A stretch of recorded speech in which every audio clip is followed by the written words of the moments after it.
Welcome to Making Mindfulness Fun. In this video, we're talking about the triads. Specifically in this video, the ANGER triad, which includes Enneagram types 9, 8, and 1. And we're going to talk about how these three types cope with their anger. Each in this triad experiences anger differently. So we're going to talk about what makes the anger different, how we express it differently in each type.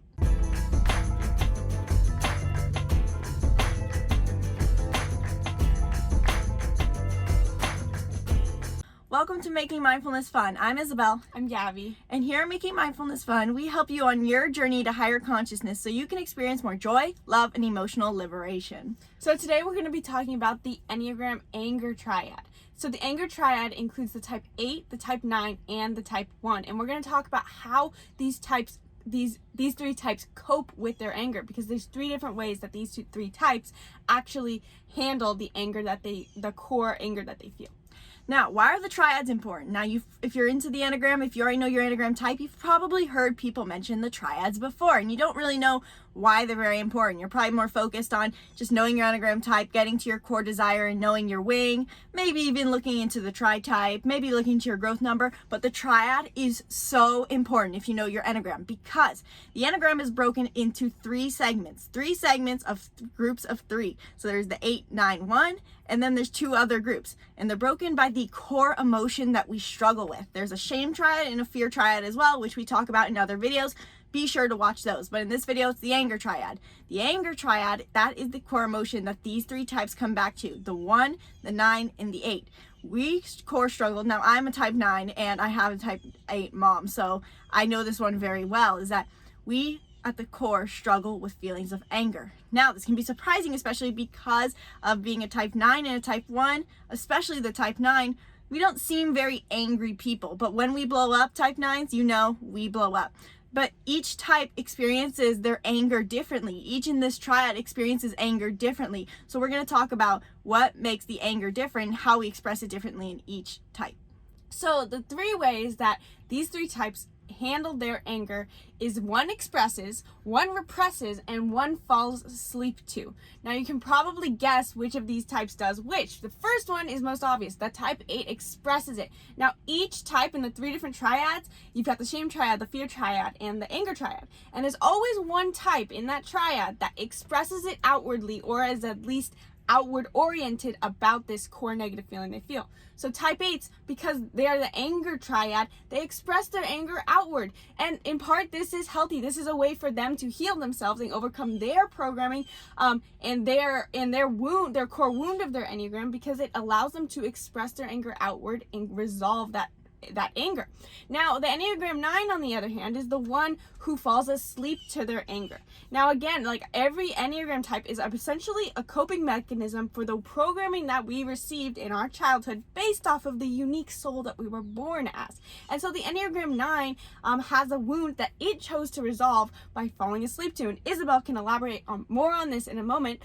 But then there's the Enneagram 1, and the Enneagram 1 and 9 9 and 1 seem kind of confusing, because the 9 falls asleep to and the 1 represses. Well, what's the difference? So the 9 is deeply unaware of the anger that they feel. They shove it down so much to the point of essentially numbness to those angry emotions.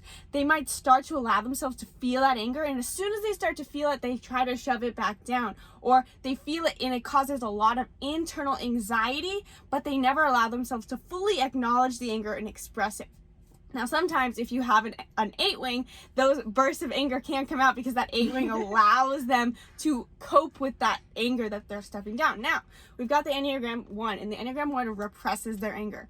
They are very aware of all the things that they are angry about, and that's why sometimes at their worst, Enneagram 1s can be a little bit passive-aggressive, because they want to be aggressive, but the perfectionist in them and the morality within them is trying their best to not be an angry person. They're trying their best to not be like any sort of anger to other people. They're trying to be perfect, but they're repressing a lot of anger, and that's what characterizes them as a type 1. That is the way they cope with their wound. And again, like the wing of a 2 sometimes makes this person a little bit less obvious that they're holding on to anger, because their 2-wing makes them want to show up compassionately. But the truth is, whether you have a 2-wing or not, they're still holding on to the same amount of anger. They're just repressing it. So The really important thing about the triads is that it's the emotion we struggle with the most. And now if you hear the words or the emotions of anger, fear, and shame, none of those are really positive emotions. So we want to work through these and figure out how we can overcome our struggle with them. So that's what I want to talk about next, is how, as the anger triad, do we overcome this anger? And because, like Gabi said, we each express this anger differently, the 8, 9, and 1, we have to overcome it in different ways. So let's start with the 8. For the 8 to overcome their anger, they express it. They're not the person to repress whatsoever. It just naturally comes out because they're bold and brave. And so they're just going to say it, and that makes sense to them. They aren't even aware that it hurts. So what we recommend most for you type 8s is try practicing, as all type people should, is practice releasing your anger in a more calm way. Now, we don't say you should repress it. What I personally recommend for the type 8 is, because you like challenge so much, finding a challenge or a physical exertion to release this anger first, to work through it. You know, this can be boxing for some people, hiking for some people, running, something that naturally releases that fire, that anger, and replaces it with good energy. Thinking about it too. You could journal if you want, but we know type 8s don't like to journal. So physical outlet is a great way to work through that anger, and then you can come show up in a calmer way for those compassionate type 2s and 6s and 9s who don't work so well with anger, and saying, oh, this is what's wrong, this is what I feel, and maybe even showing your vulnerable side a little. I know that might be scary for you guys, but eventually that's what your growth is, to step into that compassionate nature, to be vulnerable with yourself, to be compassionate with yourself. And working through this anger is going to be something that you might feel makes you less powerful, but it makes you so much more powerful. Now, something for Enneagram 8s to reflect on, to practice just bringing mindfulness to this core wound that they feel, to this anger that they feel, would be simply just to ask yourself the question, as you experience your anger, of why you are angry. Anger is usually two things. It is either a desire that you are unable to fulfill, and you feel angry that you are not able to have this desire, or 2, it's hiding a softer emotion. And so sometimes this is why I talk about in my shame videos how every Enneagram type feels shame, even though we have a shame triad. Because at the core, when you look beyond your anger, and if it's not a desire that's unfulfilled, then it's coming back to a feeling of unworthiness, or I'm not good enough, or I'm not enoughness syndrome, as I like to call it. There's a video right here on I'm not enoughness syndrome that you can check out. But the Enneagram 8 has to ask themselves why they are angry if they want to resolve the wound that is making them angry. So anytime you're feeling anger, the recommendations Isabelle made are great. Having challenge to just let it out so that you can show up in a more compassionate way, but then just asking yourself for your own journey to your highest self, why you are angry. Why is it? What desire is unfulfilled? Can you communicate that desire to help other people meet your expectations? Is it an unrealistic expectation? Do you need to lower your expectations of other people because the only thing that you can control in your life is yourself? Or is it coming from a feeling that you're not enough? Is it something that you need to resolve within yourself instead of putting it into the external world? That was great. I was just in trance while I was listening to that. That was so amazing.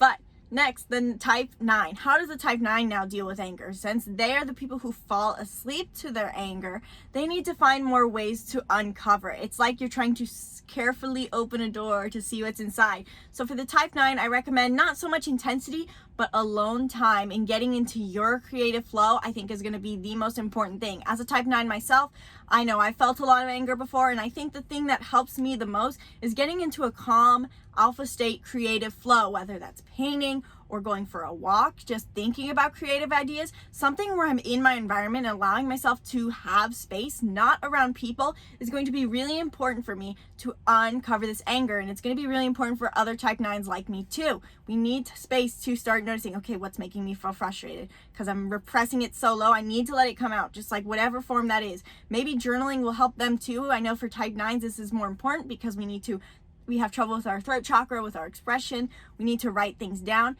And then, most importantly, we need to express this to someone we trust. Now, not necessarily someone who's going to solve our problem. We need someone who's really compassionate, who's going to be like, oh, I totally get your struggle. I understand that this is what you need. Let's work through this. Now, this can be a close friend, a family member, whoever it is who you can just express your problem to. It doesn't need to be necessarily, we all need to express who we're feeling angry at to that person, but having someone to work through it first is really important for type 9s. So the question that type 9s can reflect on is going to be very similar because we have the core similar emotion, of course, that they're still dealing with the anger emotion. So anger is either unfulfilled desire or an indicator of a softer emotion. So for the type 9, a question they need to ask themselves or reflect on or something they need to reflect on is well, one, beginning your contemplation with I am allowed to feel angry, because partially why they're falling asleep to their anger is because the type 9 has been told that they need to be the peacemaker. You're not allowed to feel angry. You're not allowed to be a source of conflict. So one, they need to allow themselves to feel the anger in their physical body, because the only way to release something is to feel it and express it. And so a lot of times type 9s are not allowing themselves to first feel into it. This is all about the yin and yang of healing, because of the yin side, the feminine side of healing is allowing ourselves to feel things and go into our past, feel it, let it out, because if it's in our body, it's trapped. Once it's clear, we need to alter our perceptions. This is the masculine side of healing in the yin and yang. And we need to alter our perceptions and not seeing the way we see the world, changing our programming, because our Enneagram is our programming. And I say programming because it's similar to how a computer software it works. That's our programming. It's essentially a download we receive in childhood that alters the way we see the world. Enneagram is key. It's the result of our programming, but we can use the Enneagram to alter the way we see the world. So the type 9 needs to allow themselves to feel emotions and then alter the way that they're seeing the world, in the sense that they feel like they need to show up as the peacemaker. What boundary can you uphold, and what boundary can you tell others that is being obtruded upon? Is that the word? Obtruded? Is that it? I felt like it was right. Kind of like the type 8, anger is still feeling the sense of I have an unfulfilled desire. So the Enneagram 9 is asking himself, is there an unfulfilled desire here that I'm not even communicating? Because the type 9 is known for not expressing the thing that they desire. They're not known for expressing a boundary, expressing what they need for themselves. Especially too, I want to add one last note on that is, with all the anger triad, we tend to, people tend to perceive all the anger triad, especially type 9s, whenever their anger blows up, they tend to brush it to the side. Because they're not angry people, they just assume, oh, you're just being overly emotional, or you're letting this anger out for a dumb thing. Because that's when we tend to release it, on dumb things, when someone puts something in the wrong spot, when someone trips over us, it just explodes because we've repressed it for so long. So have compassion for these people and know when you see their anger, it's because of something deeper. Now, for the type 1, how do you deal with your anger? The most important way, I think, for type 1s to deal with their anger is the physical body, taking care of their physical kosha, because type 1s hold a lot of stress internally about upholding perfection. That's what causes their anger. They feel like I'm the only person who can do this, and if I fall short of my idealism, if I fall short of my expectations, I'm a failure, I suck, I should be angry at myself. So type 9s or type 1s hold this in their body. So the best way for type 1s to release that is through a massage, myofascial release, which we're really passionate about, foam rolling, something that is physical therapy that relaxes the physical body. And then the second step is that type 1s, you gotta set healthy boundaries. You gotta start saying no to things. And I know this is gonna be hard for you because you want to be just control. You see that someone's doing something wrong, you're just like, let me just do it. It's easier if I do it. But you need your rest. You deserve to have rest. So starting to just say no, maybe even taking a whole day of saying no and just be like, you know what, I'm going to stay in the house. I'm going to make a good meal. I'm going to drink coffee. I'm going to read that book that I said I was going to read. I'm not going to give anyone any help. Everyone else can just step it up. That's going to be extremely powerful for you and your anger, and it's going to help you release it so much. So physical therapy, and then set those boundaries. So the type 1 received the programming that they needed to be perfect, to be enough in their childhood. That is the program they received that made them the Enneagram that they are. So the thing that this Enneagram in this anger triad needs to reflect on is, what things are you currently, who are you currently that make you perfect exactly as you are? Because the thing you need to know as Enneagram 1 is that you are perfect and good enough exactly as you are right now, without having to do anything, uphold anything, and make everything look perfect in your external world. You're already perfect. And so every type should do this, but for Enneagram 1s, it's especially helpful to write all the characteristics that you are, who are you as a person, and looking at those things you wrote out. You can do this not writing, you can do it just verbally and in your head, thinking of all the things that make you perfect and acknowledging to yourself that you are perfect the way that you are, just as you are right now. And then once you have that as a starting point, you can start to look at the world around you and reflect on why am I trying to uphold perfection in my external world? And this is, again, like the yin and yang healing. One is altering your perceptions, and one is going back a little bit into your past wounding and your past programming to reflect on, why is it that I feel like I need to uphold perfection? And maybe you can pinpoint some key moments in your life where you felt that you were told that you needed to be perfect. Allow yourself to feel into that. Maybe it's a negative emotion, or maybe it's actually not a negative emotion. It's just mutual emotion. And understanding that that is why you feel that you need to be perfect. And it is okay to, it is okay to be imperfect. And imperfection is perfect. After all, when you say the word imperfect, it literally says, I am perfect. So I hope this video helped you guys understand the anger triad, because the anger triad is so important, and it's going to help 8, 9s, and 1s. It's going to help you so much with feeling more emotional liberation every day, which is what we're all about. So please leave a comment below if this video helped you, and if you have any other tips you want to share with your fellow anger triad on how to release anger. And please make sure you check out our Teespring in the link below, because we have shirts, not only the Make America Zen Again shirt, but also Enneagram shirts like Enneagram 9 Stay Vibin'. So many shirts on there that are Enneagram related. You're gonna love them, so hit that link to check them out. And one last thing before you go, I just want to let you guys know that we have an upcoming webinar called the Empowered Warriors webinar that you can check out, link down below. You can save your spot for free, and in it we're going to be diving deep into how to heal your past wounds by resolving your programming. And as I just mentioned in this video, your Enneagram is your programming, and we can use the Enneagram to actually go into our wounds and into our programming and actually start resolving these things, like our anger, our shame, and our fear. And we cannot be a victim to them. Instead, because a lot of times we just use our Enneagram as a shield, something we can hide behind, that I'm always going to feel angry, I'm always going to feel ashamed, and I'm always going to feel afraid. But we can actually resolve this, and if we're on the journey to help you expand your consciousness and step into your highest self. And so in this webinar, we're helping you do that through unlocking and unraveling your programming, just like the Enneagram. It's going to be so powerful. It's going to be so amazing. You guys should definitely join. The link below is in the description. It's right there. So go check out all those links.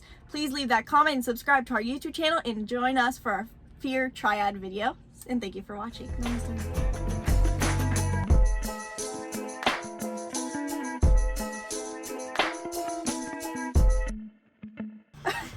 I can't do an angry face. Bye-bye.